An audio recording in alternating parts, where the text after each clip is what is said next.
So there is all sorts of opportunity moving forward relative to what our mobile app will do tomorrow versus kind of the really strong but core functionality we're providing today. And then I think the other is really doubling down on what these remarkable member experiences look like tomorrow. Whether you're going to market through dealers, distributors, or some other partner channel, the mediated sale is complex. We call it B2B to X. But the leaders in the industry are the ones who are making it look simple. I'm John Goff. And I'm Kyler Mason, and this is Why You Win, presented by Element 3. Our guest today is Cecil Cohn.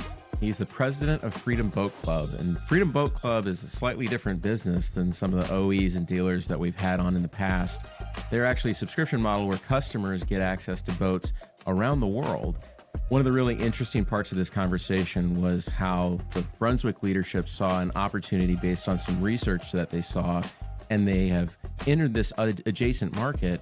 And so Cecil describes these strategies that are getting access to these new customers who wouldn't really be boat owners, but want to be out on the water, and they're having these excellent experiences and they're telling their friends about it. And it's really a value add both to the Brunswick portfolio, but also to franchisees, to the customers, and to Freedom Boat Club as a whole. It's a great conversation. I hope you enjoy it.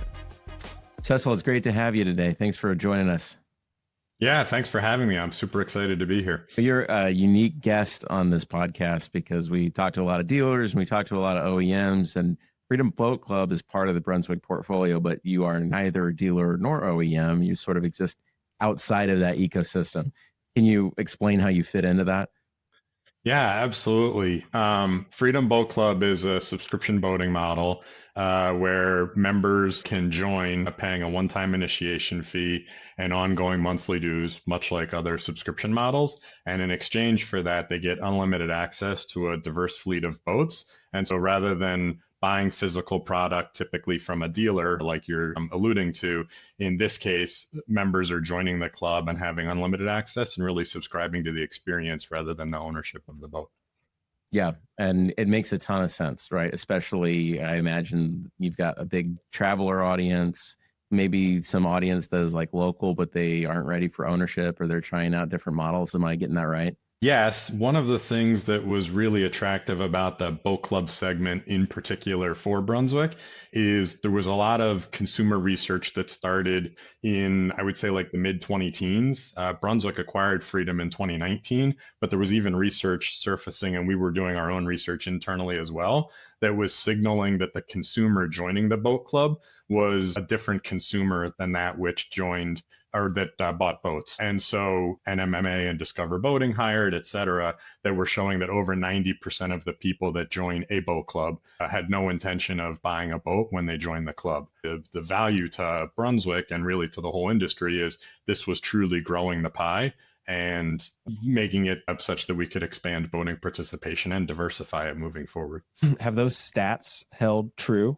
The 90% that did not intend to own a boat? Tell me about that. Yeah, absolutely. We specifically ask if they were interested in buying a new boat. We do see some overlap between specs that are interested in potentially entering boating participation via used boat ownership, and they're choosing that versus boat club. But new boat specs are typically a very different consumer set.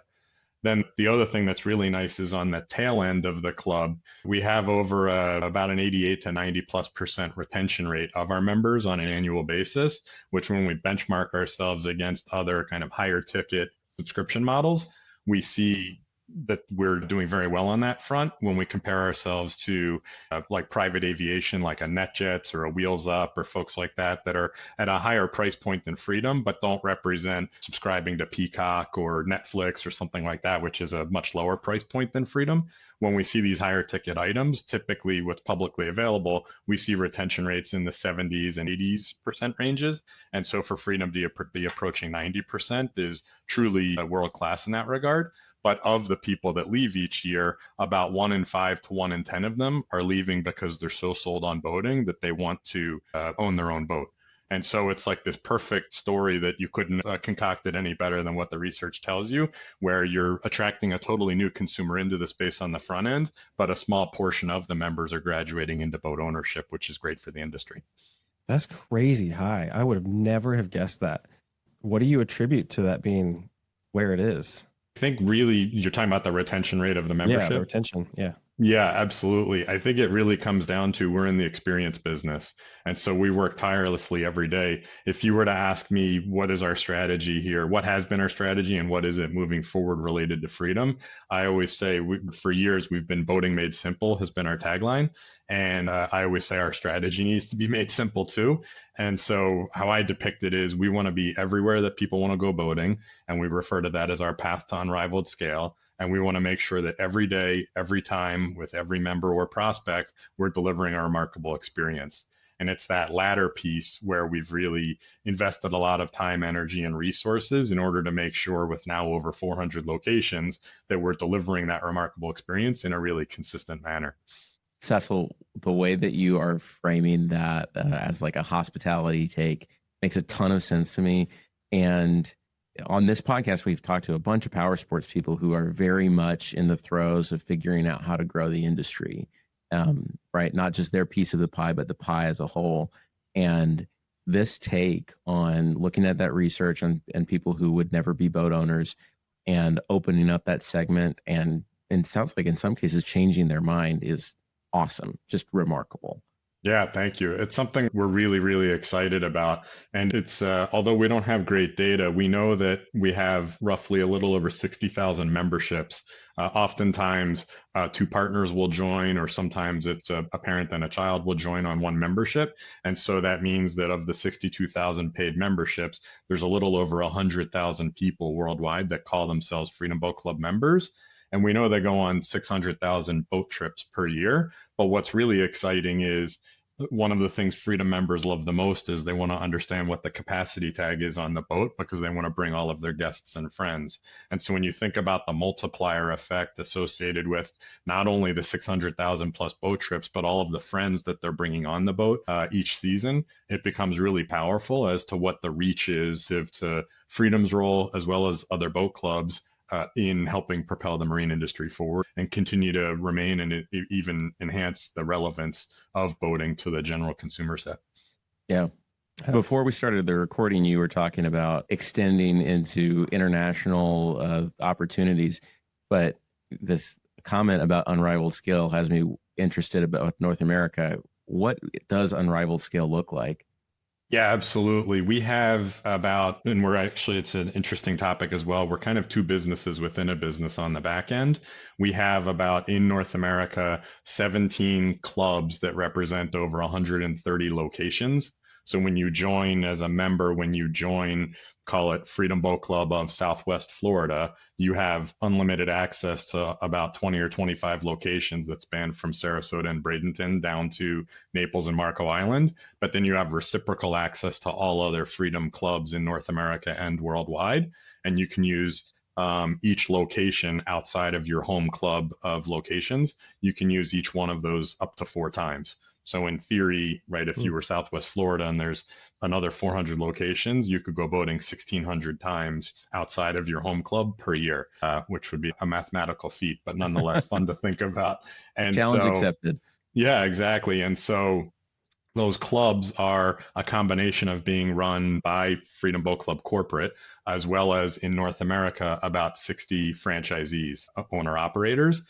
And then overseas, we have another, roughly speaking, about 40 locations in the EMEA region with particular focus in the United Kingdom, France, and Spain. And then we, a couple of years ago, launched the Asia Pacific region with particular focus in Australia and New Zealand.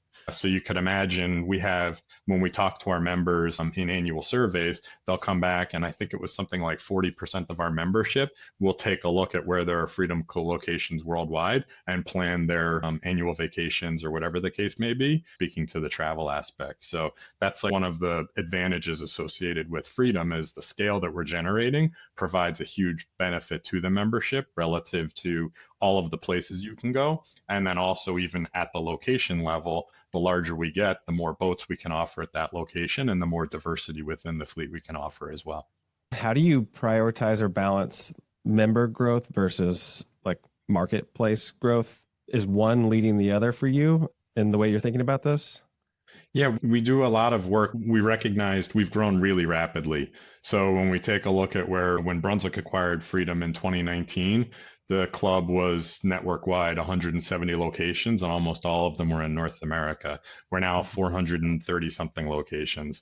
We were 20,000 memberships. We're now 62,000. We were 2,000 boats in the fleet. We're now between 5,000 and 6,000 boats in the fleet. So we've grown at a really accelerated pace. COVID in North America specifically created a big tailwind in the business. And so one of the things we recognized as we were coming out of the COVID boom was we need a more systematic way to track the satisfaction level and ultimately the loyalty and retention of our membership. And so we implemented Qualtrics, one of kind of the leading reputation management platforms, and it provides us with the ability to survey our members at various points in their consumer journey and be able to share that data across all of our corporate and franchise club owner and operators to be able to share best practices around which clubs are generating the highest net promoter scores. After every trip, we're getting a CSAT, a customer satisfaction score, and we have benchmarks that we've established. And it's amazing when you get 60 franchisees in North America together and you start sharing some leaderboards and scoreboards, how some creative juices and some competitive energies come out. But we're all pushing for the same thing. So it's a very like collaborative or constructive level of competition.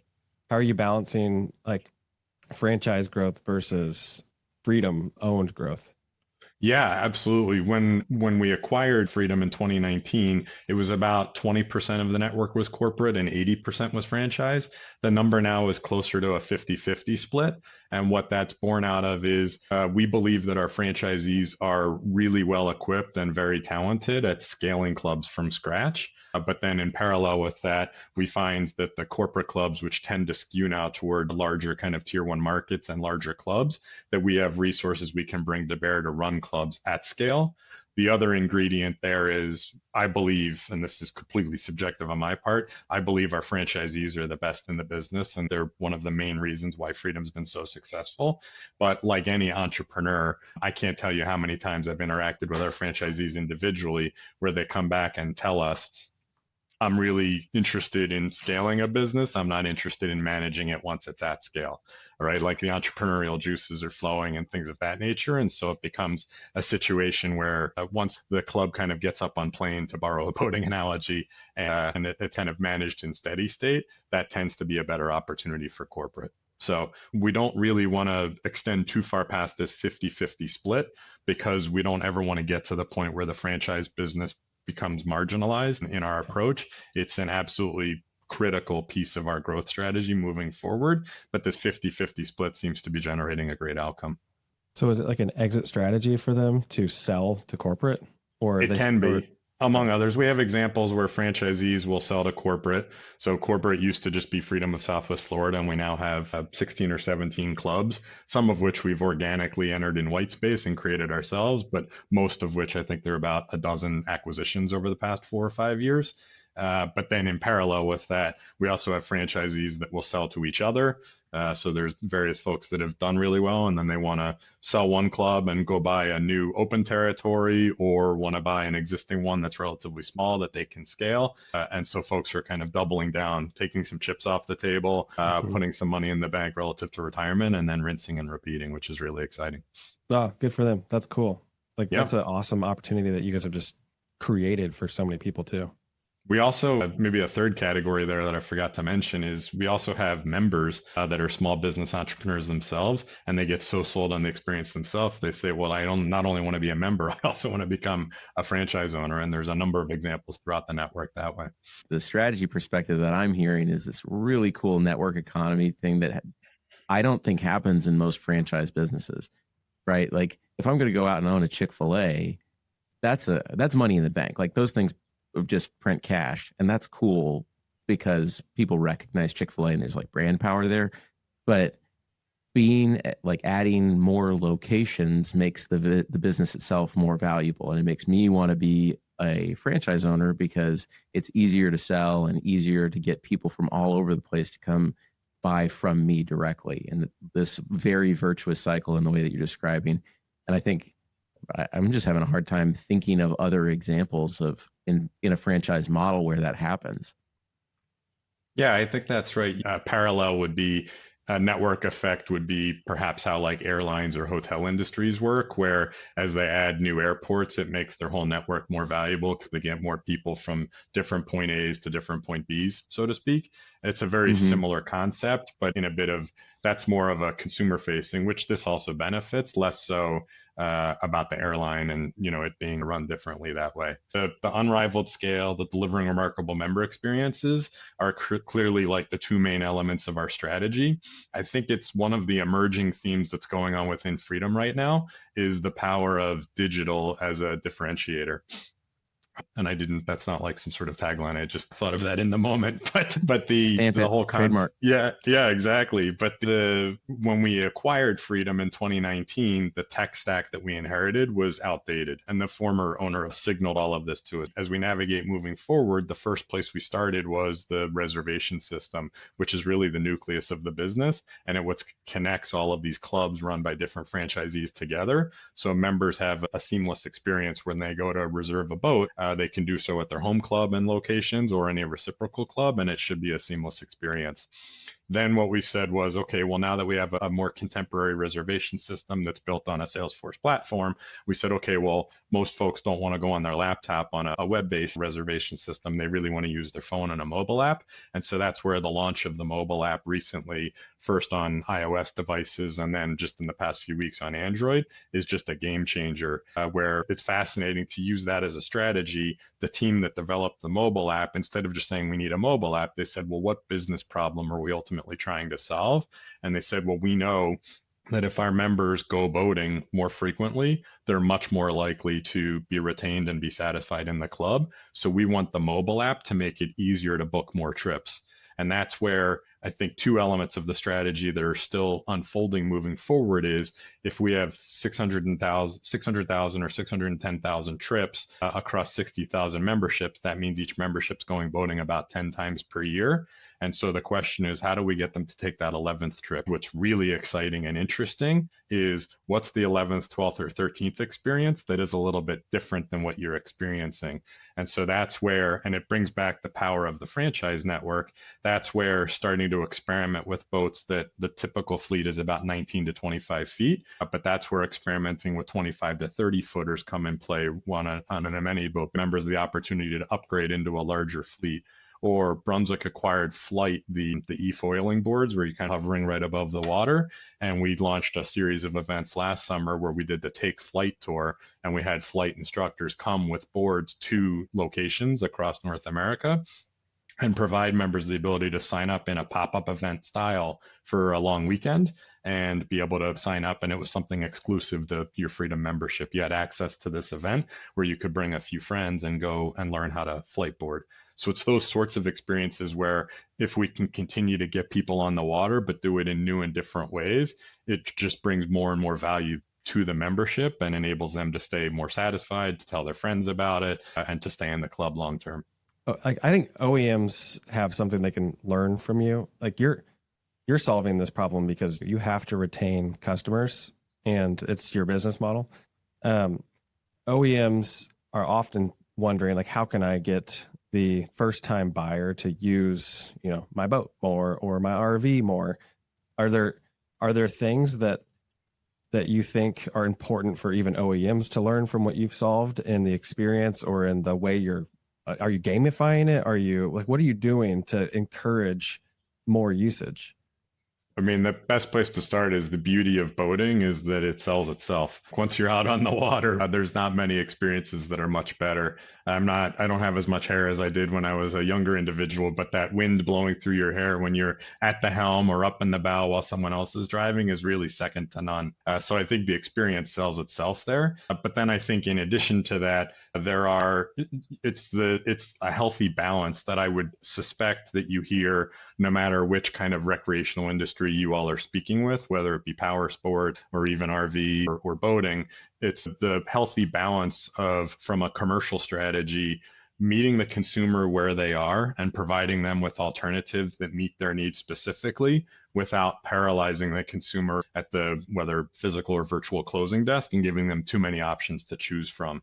So it's where Freedom and other clubs are starting to dabble with trial memberships or sunset cruises, like a taste of freedom, if you will, before you decide to join. And I'm sure there's all sorts of analogs that dealers could be employing relative to getting people out on the water and a taste of what it would be like to own a boat.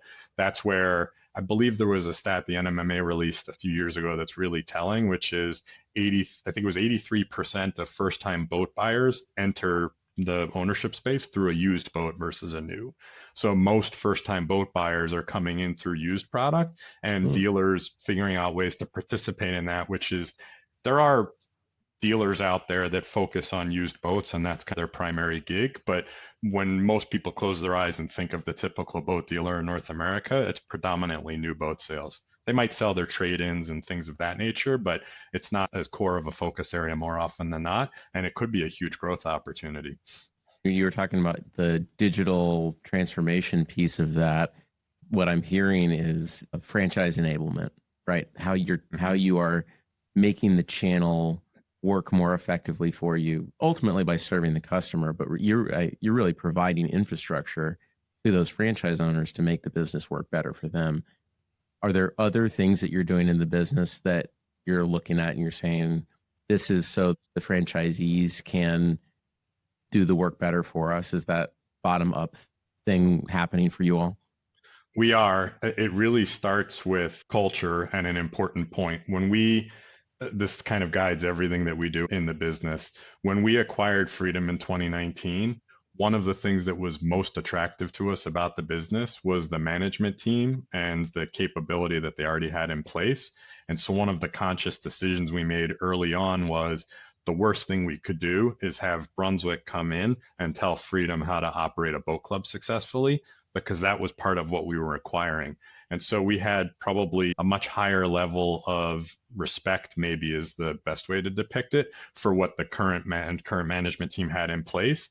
And we really did our best to listen for the first year or two and not upset the apple cart and not change too many things. Now, this was May of 2019 when we acquired the business. And when March of 2020 hit and the pandemic started to unfold, that kind of threw a monkey wrench in that plan. But we still did a really good job of listening to our franchise partners and to our management team, because they ultimately have been the most successful boat club operators. Most of them joined in the 2000s or the 20-teens. Freedom's as old as 1989, but there's a number of successful operators where they held from a boat club standpoint, a commanding market share position in their local market. And so oftentimes, culturally speaking, the corporate clubs would then tell the franchise clubs how best to operate. And that sometimes happens. But we also find oftentimes franchisees are out every day being entrepreneurial and solving real problems. And it doesn't matter whether it's company owned or franchise operated, whoever's solving the problem, it's our job to then deploy that across the rest of the network and share those best practices. The consumer's happy, the franchisees are happy that they're not worried about the boats and they don't have to have hard conversations with the people when they're bringing them back. Yeah, I love all parts of that. And it just reinforces the other bits of the strategy that you're describing. You also mentioned earlier how people are coming from Freedom Boat Club and then going on to boat ownership. And so I'm curious, how does Brunswick look at your data, look at your members, want to hear these reports, want to know, are you plowing the ground for new membership in other parts of the portfolio? Is that how they're interacting with you all? Absolutely. So most members, when they join the club, especially if they're new to boating, go through what we call new member orientation, which is a combination of classroom training where they're learning how to read the rules of the waterways and things of that nature, with on-water training from a U.S. Coast Guard certified captain. So once they start booking reservations, that's actually solving a huge pain point in the industry of getting more people to be comfortable at the helm and behind the wheel. And then they go through the life of their membership. We'll sometimes survey members, would you be interested in being offered discounts on Brunswick product? We'd love to keep you in the club, but if you ever decide to graduate, and some members will write back and be like, in all capital letters in the annual member survey, the verbatims will come back, no, I don't, I'm like offended you would offer me a discount on Brunswick product. That's the whole reason I joined the club. And so then we're like, I'm sorry, we were so tone deaf. We're just trying to do a good thing. It's a value add, et cetera.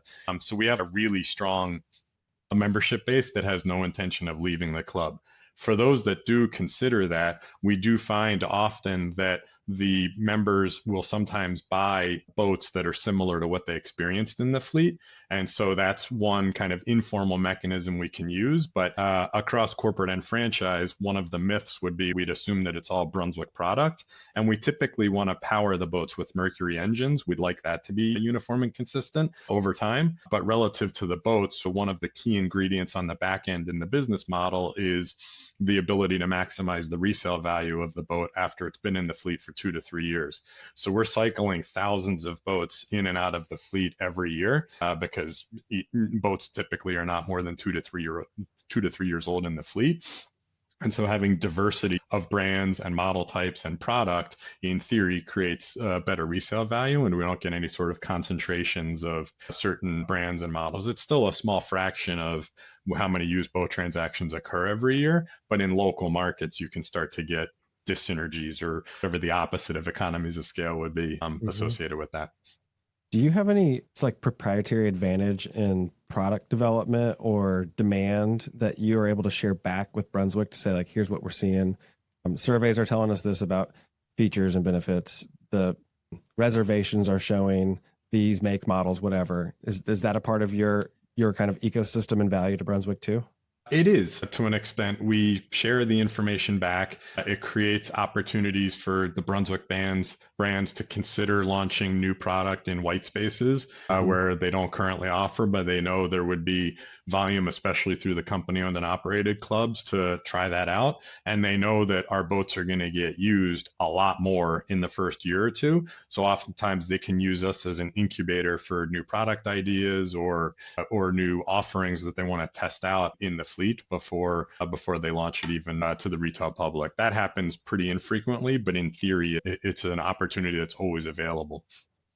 So many strategic advantages to everything we're talking about. Like, what sucks about this?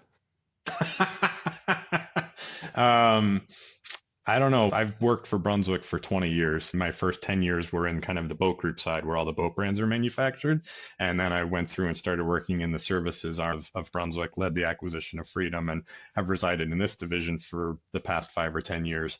And when I describe Freedom Boat Club just to friends and family members and whatnot on the weekend that know nothing about the marine industry, the response I get every time I tell people what I do is, that makes a lot of sense. And so it's really exciting to work in a business that resonates so much with so many different types of consumers, whether they be interested in boating and kind of boating veterans. Oftentimes we see former boat owners as trying to age out of the typical kind of 45 to 60-year-old boat ownership range, but they don't want to exit boating entirely. So we kind of get them in their 70s and then their 60s. We also see people joining Freedom that are on average a few years younger, where we're starting to tap into the 30 and 40 somethings. So it really has very wide appeal. I think the biggest caution or the biggest thing that we watch out for is we want to make sure that there's huge first mover advantage to getting to every market, getting into the best marinas, treating that marina partnership. It's a very symbiotic and critical element of the whole business model. And so the watch out there is to make sure that we're never growing so fast that we start to sacrifice the experience at the local level. And so that's why the strategy we've been talking about for years is not only unrivaled scale, but also equally as important is delivering that remarkable experience. Got it. So you're saying Elma 3 needs to wait in line. Can't grow that fast. Yeah. One of the big themes that I keep picking up from you, Cecil, is this idea of data and research birthed this thing. Data and research informs the thing, and it continues to power it as you get this feedback in your Qualtrics partnership, and you trust it, you rely on it, and you take it very seriously. And it has proven its value to you, which I think some people in these situations and in these leadership positions, they want research and they want to know what's going to happen. And sometimes they feel like it's a crystal ball, right? What they're really asking is, what should I do next? And how much confidence can I have? And can you remove all the risk from me? But that hasn't been part of your conversation. Can you land the plane for us on how you're still taking bets and taking risks and also staying informed? Yeah, absolutely. One of the, maybe there's a couple examples that come to mind. I mentioned that we rolled out Qualtrics as part of kind of our tech stack or our digital infrastructure. And one of the benefits of partnering with a third party that does this for a living is they're doing it for, I think it's over 1,000 consumer facing brands. And every year in our annual member survey, which is about to go out in a few weeks, we will ask the members, how likely are you to recommend Freedom Boat Club to your friends and family members? And the answer to that then informs our overall net promoter score. I believe every consumer brand that works with Qualtrics does this. And Qualtrics can then share out everybody's net promoter score across their entire client base. We're not comparing ourselves to other brands within the marine industry. We're comparing ourselves to other brands, especially those that represent other recreational experiences that our consumers are likely debating whether or not they want to join Freedom this year, or whether they want to do the Disney vacation, or whether they want to go to Europe, or whatever they're choosing from their recreational experiences. And we're really proud of the fact we 2 years ago network wide generated a 43 NPS, which is a very strong NPS score. But then this past year, leveraging the data associated with Qualtrics, it's providing a daily drumbeat of where you're doing well at the location level and where you can improve. And it provides opportunities to re-engage with members at the individual level for the local operator to do. And it's all these opportunities to enhance their satisfaction and ultimately deliver a better experience. The members are the ones telling us if a boat has an issue on it that needs to be fixed before any sort of diagnostic is showing up. We get the feedback in real time. And so we're really proud. We went from a 43 to a 57. Like a 14-point lift in net promoter score is off. We will not do that again this year. I don't want to set the expectation, right? The best you could do is 100. But we're now in kind of the like I think it's the excellent level, and world class is one ahead of us. But we're like rivaling brands like Marriott and Trader Joe's and these like really well-known consumer brands that people have a really strong positive impression of and a strong following. And in that upper echelon are brands like Ritz-Carlton and Costco. That's what we have our sights set on. And so we're oftentimes benchmarking how we deliver those experiences against those brands that we're aspiring to be in the same caliber or class. Yeah. And I think the research shows over and over again that net promoter score and the share of voice that you have in the marketplace is the best leading indicator of the enterprise growth. So if you guys are already in the 50s and this is obviously a thing that people are talking about and sharing in the backyard barbecue kind of setting. Oh, like you guys look like you're out on boats all the time everywhere in the world. What's happening there? I mean, that's what you need. That's the tailwind, right? Absolutely. It also, there's like so much power in understanding who your consumer is. And so part of the benefits of leveraging this survey information and really understanding the member experiences, we can understand their behaviors, like attitudinal dimensions, et cetera. And we can start to type each one of our members into a customer segmentation, kind of a classic marketing approach in that regard. And then that enables us to better understand, well, how can we tailor the experience moving forward to like our avid anglers, as an example, who are joining the club as a way to go fishing a lot more than 10 times a year, that are probably a very demanding member and are using the boats a lot, versus like our casual cruiser retiree type that's probably reserving pontoons more often than not and interested more in inland lakes or intercoastal waterways as opposed to going offshore. So it also enables you to personalize the experience based on not all of our 62,000 members or memberships are the same, obviously. And so it enables us to provide personalization at scale, as we describe it. Yeah, and in ways that your individual franchisees, or even if you were just a small regional club, could never do, right? Would never have access to those data or insights, but is driving real value for your customers. Yeah, they could do it anecdotally because we've been on this journey, and the franchisees would tell you, I've talked to them numerous times about this individually and collectively, and anecdotally they sensed some of these things. But it's really powerful when you have data that's not only for your club and your market, but also across the entire network to see sometimes there's these what we call islands of excellence where some club emerges and they're like off the charts on customer satisfaction or off the charts on net promoter score or whatever the case may be. And it enables us to start to study what are they doing differently than the rest of us and how we can port that across. And similarly, we can take a look at folks that are behind the curve and better understand, well, what are those drivers? What is it that they're doing differently, and where could they get a quick pop and kind of get back on track? So if I'm listening to this podcast and I'm getting all hyped up on Cecil's approach, but my organization isn't data first in the way that you're describing, what's the like one tip you can give me for how to take a step in the right direction here? I think the data-driven approach is a choice that the leadership of the organization has to make. You have to buy into it, where it takes effort, it takes investment, it takes resources to collect data. And, in order to use that data moving forward, it has to be, you get out of it what you put into it, so to speak. So I guess the tip would be, oftentimes when you're trying to generate momentum in an organization, it's important to put quick wins on the board. So if you started to generate data in an area that you thought had a lot of opportunity, identifying those quick wins and finding ways in which to generate insights and action that ultimately drives improvement in whatever problem you're trying to solve, oftentimes then creates momentum thereafter. In other words, say you want to do it, just do it. Yes. That's a great way of saying it. Oh, I'm just messing. How do you go from 60,000 to 100,000 members?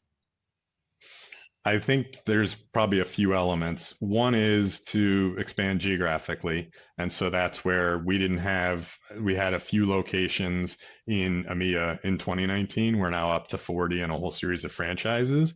And it's our job right now to build out the entire infrastructure that we have in North America, some of which we have for the franchisees, but to really give them the tools.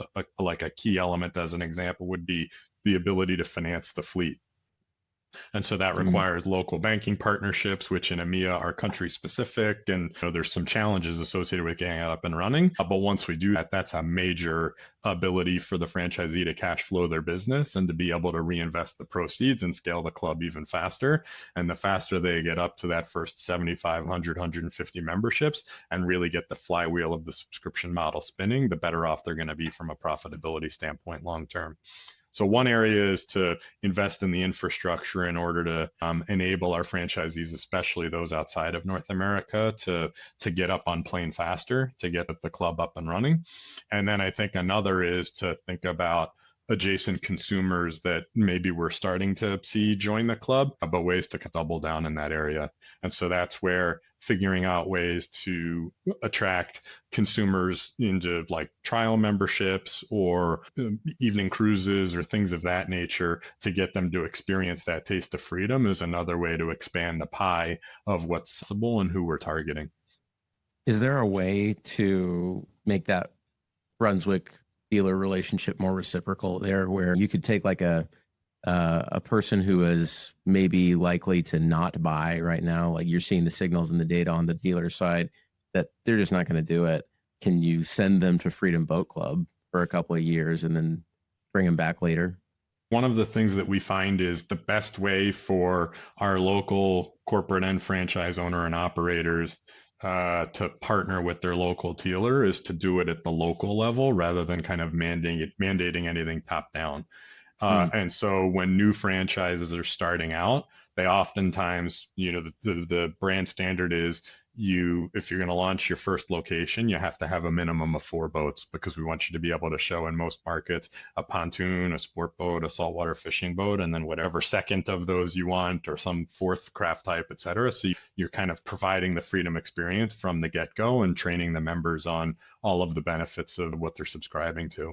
And so you can imagine that oftentimes you can't justify economically to hire your own technician, to have your own fleet maintenance center. Those things come over time as you scale your local operation. And so we oftentimes see franchisees partnering with local dealers in order to service the fleet. So there's the ability to kind of work with one another. Then they'll provide sometimes the dealers with the opportunity to sell the boats out of the fleet at the end of the 2 to 3 year life cycle. And then over time, often where that starts, where it's more of an operational need, then that will actually translate into more of kind of the sales and marketing elements of what you're describing about, where there will be people that express interest in Freedom that are really a boat owner, they just are a boat buyer that they just don't realize yet. And similarly, there could be folks that visit the local dealer where they're not ready to own their own boat, but they would really benefit from a Freedom membership, at least for a period of time. So there are examples where that happens, but oftentimes it's best for that to be forged at the local level, because then both parties are kind of bought into it locally and they make it happen. Yeah. Just 4 boats, John. That's it. 4 boats in a partnership with a deal. Just add water boats. It's like down the road. I mean, I think we're there. I think I know where we're going to spend our lunch hour. This is turning out to be a very productive podcast show. I had no idea I was going to be able to sell a franchise in Central Indiana. This is really exciting. You guys are going to love it. Yeah. We'll teach you how to do that in landlocked states. I mean, ironically, we'll be your pilot. Ironically, every year we have a franchise conference in February, and we award a franchise of the year in North America, and then we have one for EMEA and one for APAC. And in North America, Freedom Boat Club of Tennessee has been awarded our franchise of the year 2 out of the past 3 years, and they predominantly they've done incredibly well, but they predominantly focus in the Nashville and Knoxville markets, so they're strictly inland lake. Now, the power part of what they sell is the ability. A lot of folks that live in Eastern and Central Tennessee, as well as in Georgia, will head down to the Florida Panhandle or to the Carolina coast, that sort of thing. And so then they'll use their reciprocity where their home club is Tennessee, but then they'll go down in the winter or on Memorial Day, Labor Day vacations, that sort of thing, in order to use the boats. So it works really well. But some of our strongest operators are operating on inland lakes. Cecil, this has been incredible. I mean, you guys have a great model, really insightful, awesome network economies and reciprocal relationships. It sounds like you're thinking about so many cool things. As we wrap it up, give us a look onto the horizon. What's the thing that you're most excited about? Absolutely. I think we're just scratching the surface of what digital can do for the business. So I see the mobile app right now provides the ability to reserve boats, but that's just the beginning of everything that you could imagine. Eventually, we're going to be offering restaurant recommendations and discounts exclusive to Freedom members. We're going to be offering opportunities to choose where you want to go on your next vacation and to make that easier for you relative to not only your reciprocal bookings, but we could perhaps provide member-generated recommendations on hotels to stay at in the area and that sort of thing, just to make the whole experience a lot easier. Where are the fish biting today? What are the water conditions? That sort of thing. So there is all sorts of opportunity moving forward relative to what our mobile app will do tomorrow versus kind of the really strong but core functionality we're providing today. And then I think the other is really doubling down on what these remarkable member experiences look like tomorrow. What are the new and exciting ways that we can get people onto the water above and beyond just the ability to reserve boats? I mentioned the amenity boats. I mentioned the various membership plans that you can join under that meet your need. We pride ourselves on not being a rental organization. That club, we always say rent is a 4-letter word, jokingly, because our members really pride themselves on being part of a community. And so we do social events and member events where they come together. And it's other ways you can imagine as a retiree. Joining Freedom Boat Club in your market is a great way, if you're new to the area, to meet other like-minded people. So there's all sorts of opportunity to do social events and various member events in that regard as well, that just continue to foster that sense of community and make them feel part of something more than just a place to go reserve and take boats out, so to speak. So it's a huge opportunity. And it's really exciting to be a part of it. Mm-hmm. That's awesome. Thanks so much for coming on, man. This has been a great convo. Yeah, fantastic. And we'll look forward to reading more in the new franchisee guide. Sounds good. The email's already half drafted. There we go. All right. With that, that's a wrap. Why You Win is presented by Element 3, a marketing firm focused on modernizing go-to-market strategies for manufacturers that sell through complex distribution channels. We help leaders solve problems across demand generation, sales channel support, and brand development. If you'd like more from myself or John, connect with us on LinkedIn. And for more from Element 3, visit element3.com. That's elementthree.com.